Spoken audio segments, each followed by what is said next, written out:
केंद्र शासन द्वारा जे निर्माण होतात ज्या भारतीय चलन नोटा दहाची नोट, 20ची नोट, 50च्या, 100च्या अशा ज्या नोटा आहेत त्या नोटा अत्यंत खराब झालेल्या आहेत. 2017 साली ज्या पद्धतीमध्ये ह्या नोटा चेंज करण्यात आल्या होत्या त्या नोटामुळे इतका दुकानदारांना तोटा होतो आहे की त्या नोटा गिरायकांना द्यायच्या कसं आहे. गिरायक घ्यायला तयार नाही, बँकेमध्ये देऊ शकतात, परंतु गिरायक अशा नोटा देतात आणि अशा नोटा परत आम्हाला गिरायकाला देता येत नाही.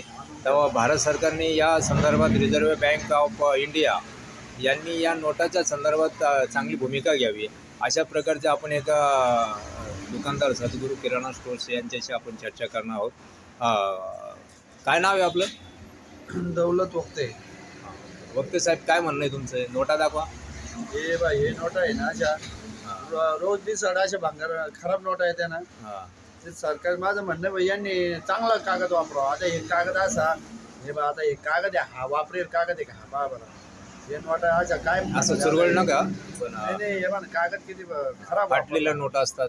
हे अशा फाटेल तुटेल. म्हणजे तुमचं म्हणणं आहे बाई या नोटाचा कागद रोज नाही, हा नोटा रिपेअर करावा लागत अशा तुटेल ताटेल नोटा आहे असं सगळं. तर या अशा भांगार नोटा आहे.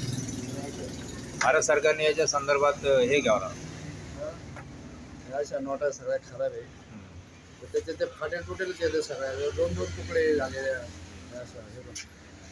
असं नोटा.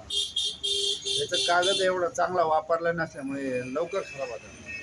म्हणून माझं एक विनंती व सरकारने चांगला कागद वापरावा आणि दुसऱ्या नोटा बनवा. दुसऱ्या म्हणजे कागद पेपर चांगला वापरावा. हा, चांगला पेपर वापरून हे करावा. अच्छा. कारण हे रोज अशा नोटा चिटकावा लागतात. आपण बघू शकता की अशा प्रकारे नागरिकांच्या या तक्रारी आहे या आपल्या भारतीय चलनासंदर्भात. त्यांचं म्हणणं आहे की या 10-20च्या ज्या नोटा आहेत त्या अत्यंत लवकर खराब होतात आणि त्यामुळे त्याच्यामध्ये सुधारणा व्हावी अशी त्यांची मागणी आहे. धन्यवाद. बहुजन शक्ती न्यूज या ठिकाणी.